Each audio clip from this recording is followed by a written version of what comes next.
இந்த வீடியோவில் நம்ம எதை பற்றி டிஸ்கஸ் பண்ண போகிறோம் அப்படின்னா, எப்படி உங்களோட பர்ச்சேசிங் பவர் இன்ஃப்ளேஷன் மூலமாக இரோட் ஆகும் ஓவர் பீரியட் ஆஃப் டைம். அதை தான் இந்த வீடியோவில் நம்ம டிஸ்கஸ் பண்ண போகிறோம்.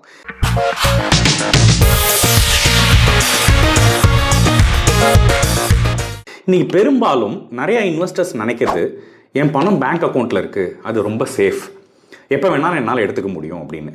I give you simple logic. இன்றைக்கி பேங்க் அக்கௌண்ட்டில் 3-3.5% வட்டி வருது. இன்ஃப்ளேஷன் மூலமாக நம்ம பணத்தோட மதிப்பு வருஷம் 6% குறைஞ்சிக்கிட்டே வருது. ஸோ இதை ஒரு லாஜிக்கல் எக்ஸாம்பிளோட நம்ம ரிலேட் பண்ணி பார்க்கலாம்.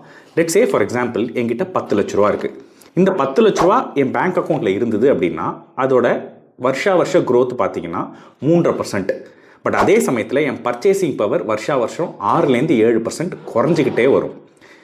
லெட்ஸ் சே ஃபார் எக்ஸாம்பிள், என்கிட்ட ஒரு 10 லட்ச ரூபா இருக்குது and this 10 lakhs gets invested in a savings bank account and it earns me 3% kind of a returns.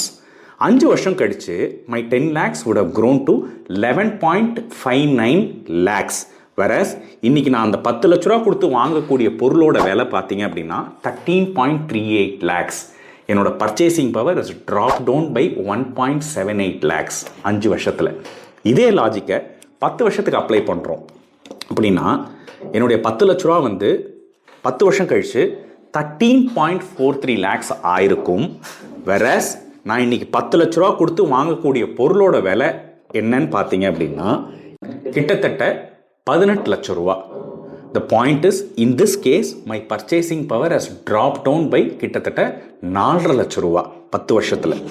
15 வருஷத்தில் பார்த்தீங்க அப்படின்னா my savings bank account would have given me 15.57 lakhs. என் 10 லட்ச ரூபா 15.57 lakhs ஆயிருக்கும். பட் 10 லட்ச ரூபா கொடுத்து வாங்கக்கூடிய பொருளோட விலை 15 வருஷம் கழிச்சு பார்த்தீங்க அப்படின்னா கிட்டத்தட்ட 24 lakhs. இது மூலமாக என்னோட பர்ச்சேசிங் பவர் ஆல்மோஸ்ட் 8.5 lakhs குறைஞ்சிருக்கும். So the point I'm trying to convey is, it's not about safety of your money. Is your money growing beyond your inflation? Is your money actually making real returns for you அப்படின்னா that's a big question mark. So இந்த question மார்க்குக்கான விடையை நீங்கள் தேடினீங்க அப்படின்னா உங்களுடைய financial ஃப்ரீடமை நீங்கள் achieve பண்ண முடியும். உங்கள் பர்சனல் ஃபினான்ஸை பெட்டராக இருக்குமா?